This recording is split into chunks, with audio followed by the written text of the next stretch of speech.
Hello, good morning ulit. Hey, trabaho naman tayo dito sa ating pananim po na karot. Ayan, ganda na.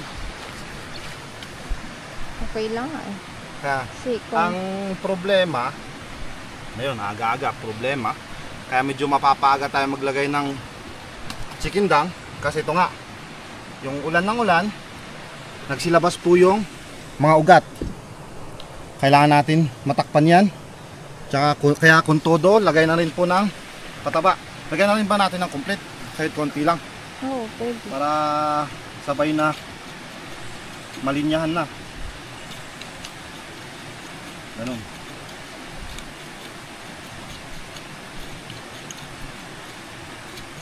Kailangan natin lagyan ng linya or tawag dito yung ito nga tinutoy-toy namin para hindi maanod yung lupa ay yung abono na ilalagay po natin, tsaka matakpan yung gilid-gilid nya. Ayan lang. Pag madamo adi kombinasyon, pero yung sa atin dito medyo malinis naman, na masyadong damo, yun lang, at matigas. Dahan-dahan lang po natin ganonin.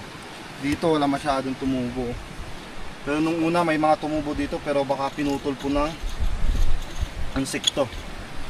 Ayan, ganun muna. Pala yun ang gagawin natin hanggang sa pati na ba yung radish natin? Oo Ito naman po yung radish natin dito. Ikot muna tayo. Wala kaya. Ay sus, merong mga insekto. Bali na-sprayan ko to kahapon, pero ganun pa rin matibay. Ganun din yung nangyari sa karot po natin. Lumabas po yung mga ugat.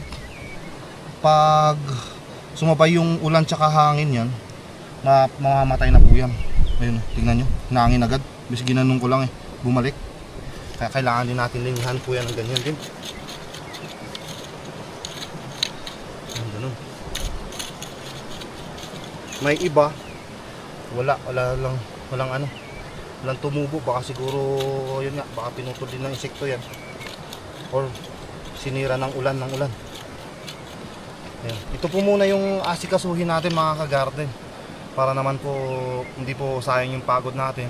Itong nga tumubo na, kulang na lang asikaso para may asahan po ulit tayo. Sayang din yan mga kagarden bago tayo magtrabaho ulit sa ibang mga pananim natin.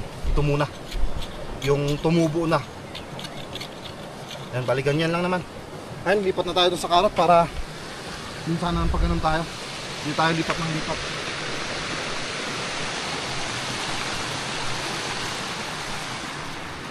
Ganun ulit yung gagawin natin, ganyan lang.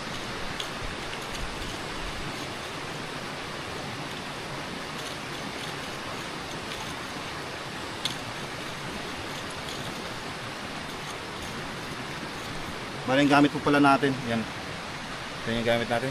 Maliit na tinidor na dalawa yung ngipin, dalawa yung tusok.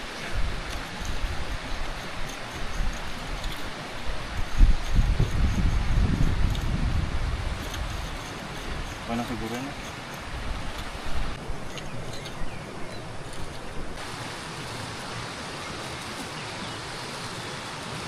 Gusto na natin nang makapaglagay na ng abono. Para sakto sundan mo na lang bakat sa maglagay ng abono habang nililinihan ko yan. Para mas mabilis pa tayo makatapos.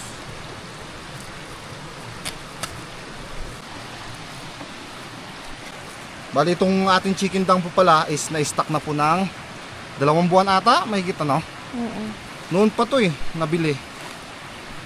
Maganda yung ganon. Kasi pag yung fresh yung lalagay po natin, sobrang mainit po yun. Mangyayari sa ating pananim is maluluto yung mga dahon-dahon. Minsan pati yung mismong stem nya, yung mismong tanim mismo mamamatay pag ganong mainit po yung lalagay natin. Kaya kailangan pag sa karot talaga, kailangan medyo yung mga na-stock na, yung medyo lumamig na ba.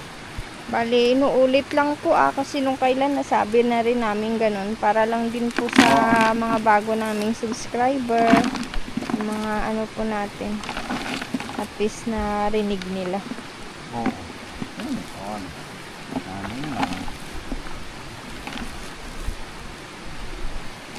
maganda nga yung ganyan, tuyo.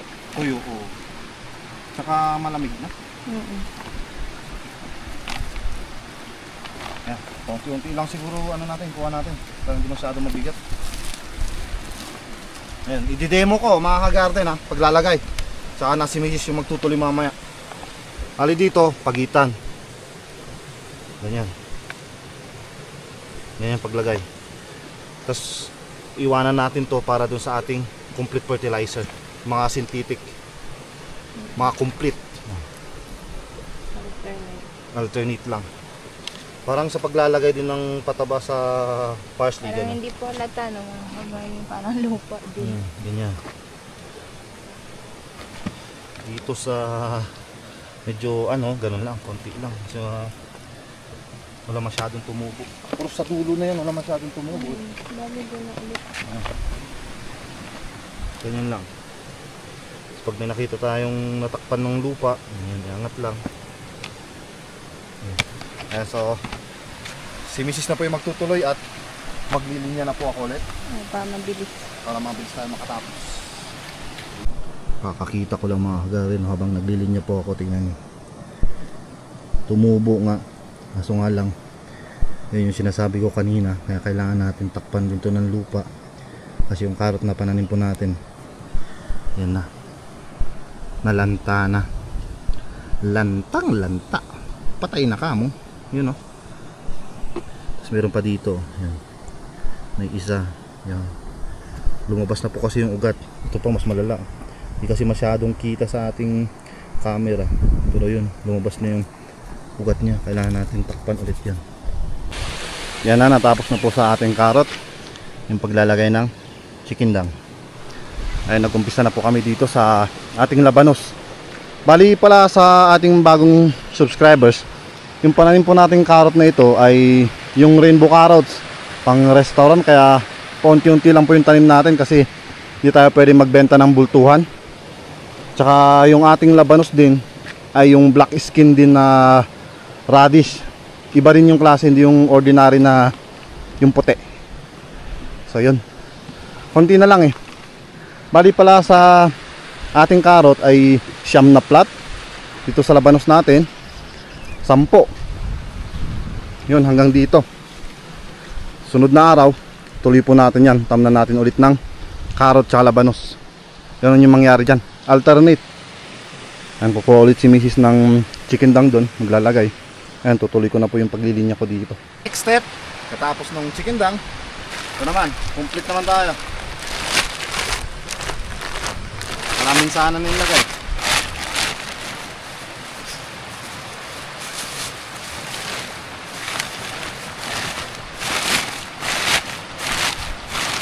Ayan yung lalagay natin. Sali.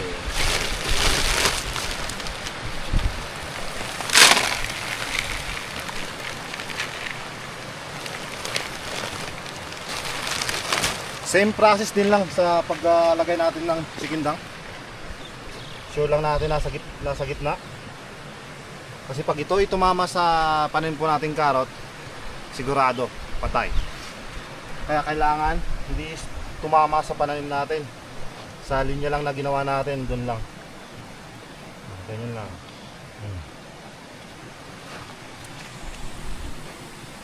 Tsaka pag sa ganito, kailangan natin maglagay ulit yan kahit may chikindang dyan. Lagyan natin yung babaw.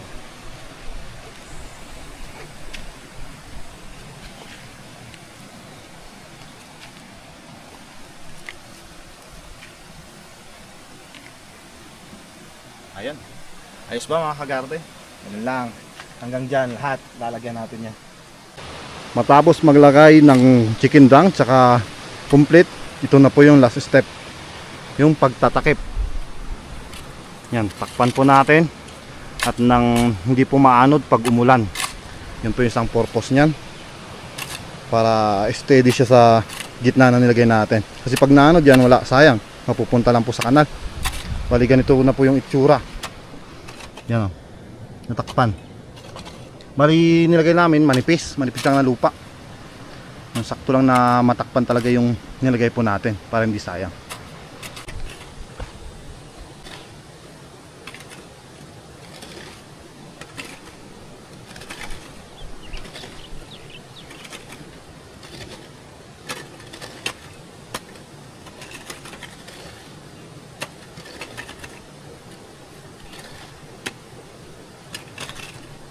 Hindi pa sana pwedeng takpan ng ganito ito kasi maliliit. Kaso nga lang, yung hinahabol natin kaysa mamatay at sirain ng hangin tsaka ulan, takpan na natin. Ang pinaka the best sana na nakataas, mga 4 inches yung carrot bago tayo magtakip. Kaso nga lang, napaaga tayo kasi yun nga yung problema natin dito. Pag dito sa labanos, kailangan medyo makapal po yung pagtatakip natin. Kasi ito, marami ng damo para matakpan na rin po natin. Kaya tingnan nyo po yung natakpan namin dyan. Medyo malinis para ma-minimize po natin yung damo para hindi pa dagdag na umubos sa pataba po na nilagay natin. Ganun naman po yung technique dito. Kaya sakto lang kasi mataas na po yung ating labanos. Nasa yung iba 2 inches, yung iba 3 to 4. Kaya sakto lang. Ito minsanan ng trabaho na rin to. Ito kahit taasan mo nga mo yung lupa. Oo, kahit taasan mo yung lagay mong pagtatakip, okay lang. Yung carrot, natatabunan. Oo, pag sa carrot kasi, maliliit pa kasi kaya manipis lang. Last part. Last na plat. Last na. At least. Padilim na. Hindi naman. Kahit umulan yan, kampante na tayo kasi nakasikaso na po natin yung ating pananim. Kasi Yun talagang yun. magiging useless na nilagay natin. So, pag naulan na napunta sa kanan. Okay. Ano? Bali pala yung nagamit natin dito, hindi pa natin naubos yung sangsakong titibang. Ito na iwan. Ano? Ayun na iwan sa chicken dang natin. Saka sa complete naman, ito pa, sakto-sakto, may magagamit ulit tayo sa may tatanim dyan na yun din, carrot tsaka labanos para isang buong ganyan. Dalawang klase na yung itanim natin pero hindi sabay-sabay po yung pag-ani. So yun, bali dito na ulit nagtatapos po yung ating vlog. Maraming salamat po ulit sa pagsama sa amin ni Mrs. dito sa pagtatrabaho namin. Thank you po na marami. Mag-ingat po kayo palagi mga ka-garden. God bless. Bye-bye you!